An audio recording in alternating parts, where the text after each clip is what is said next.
समस्त को पुनरुत्थान दिवस उपलक्षे समस्त को नमस्कार। मुझे फाइनाल जाऊँचे जो स्थान की दारिंगबाड़ी कैथोलिक मिशन चर्च रही से स्थान में गत काली शुक्रवार दिन प्रभु जीशु ख्रीष्ट को क्रूसबिद्ध पर तृतीय दिन से पुनरुत्थित होती से दिवस को पालन कर कैथोलिक चर्च प्रकार भाव में पालन होची को प्रकार भाव में प्रभु जीशु ख्रीष्ट को स्मरण कर आसतु आम विजुआल माध्यम देखा जो तृतीय दिन से पुनरुत्थित होती समाधि को से जय कर मिशन चर्च रे पालन कराउचे एवं विभिन्न चर्च रे आज दिन में पालन होची सेटा आम विजुआल माध्यम देखा। ताहले आसतु आज भिडियोटी आरंभ करवा लेट करवा।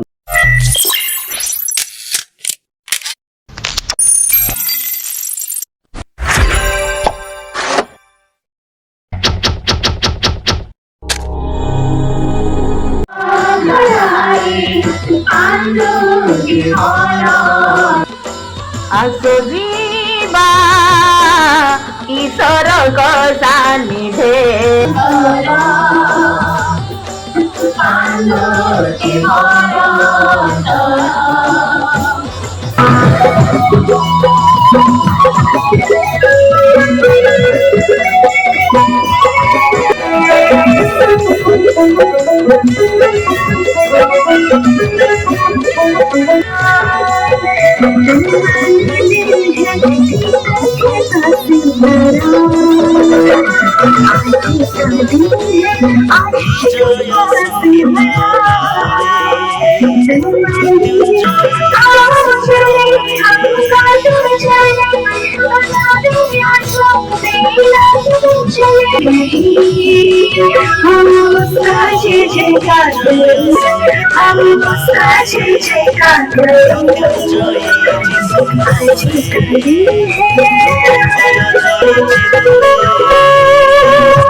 तेरा ही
जीवित होई मो उठिछि पुनर्बार तुम संगरे अछि मो उपरे तुमे हाथ रखिल तुमर ज्ञान केड़े अद्भुत बोली तुमे प्रकाश कल।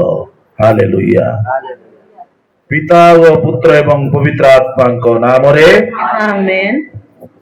प्रभु जीशु ख्रीष्ट को अनुग्रह ईश्वर को प्रेम व पवित्र आत्मा को सहायता आपण माने समस्ते प्राप्त हुअन्तु। आपण मध्य प्राप्त हुअन्तु। गीत संहिता अध्याय 1 पद संख्या 3 रे लिखा जाए, हे मोहर मन सदा प्रभुंकर धन्यवाद कर, हे मोहर अंतरस्थ ताहांक नामर प्रशंसा कर, ताहांकर समस्त मंगल दान पासर नाही, किंतु कृतज्ञता सह प्रभु को धन्यवाद व प्रशंसा कर, Praise the Lord. Praise the Lord. Praise the Lord. Praise the Lord. Praise the Lord. Praise the Lord.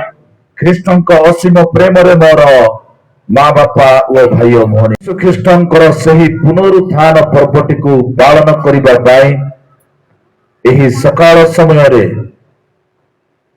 ଏହି ପବିତ୍ର ଦେବାଳୟରେ ଏକତ୍ରିତ ହୋଇଅଛୁ। ପ୍ରଭୁ ଆମ ସମସ୍ତଙ୍କୁ କହିଥିବା ପ୍ରକାରେ ସେ ତୃତୀୟ ଦିନରେ ପୁନରୁତ୍ଥିତ ହେଲେ ଏବଂ ସେ ତାହାଙ୍କର ଶିଷ୍ୟମାନଙ୍କୁ କହନ୍ତି, ତୁମ୍ଭେମାନେ ଗାଲିଲିକୁ ଯାଅ ଏବଂ ସେଥିରେ ମୁଁ ତୁମ୍ଭମାନଙ୍କ ସହିତ ଅଛି।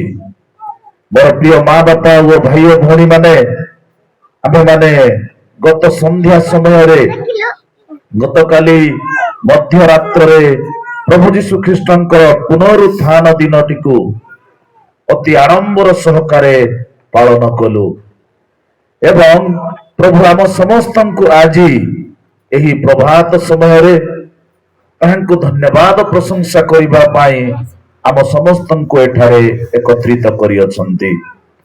ତେଣୁ ଆମେ ସମସ୍ତେ ପ୍ରଭୁଙ୍କୁ କୃତଜ୍ଞତା ପ୍ରକାଶ କରିବା।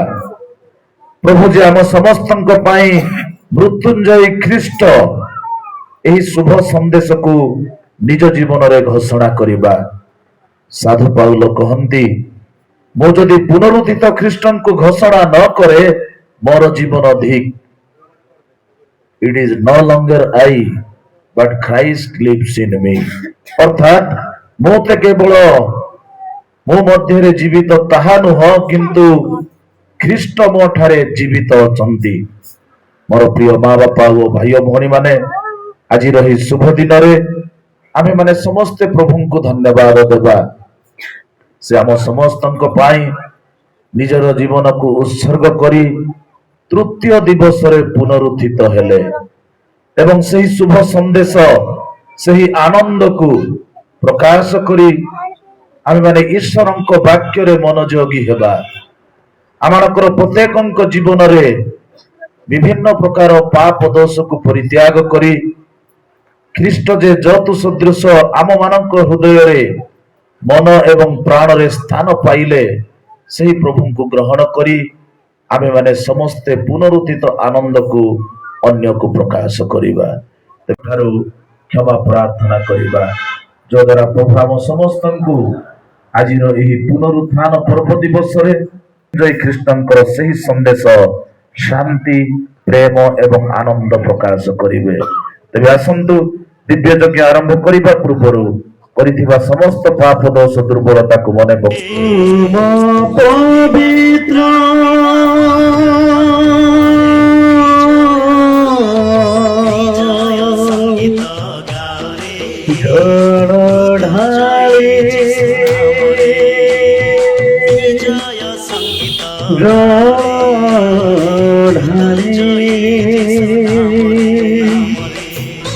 মতে ধই ক্ষমা কর, ক্ষমা কর।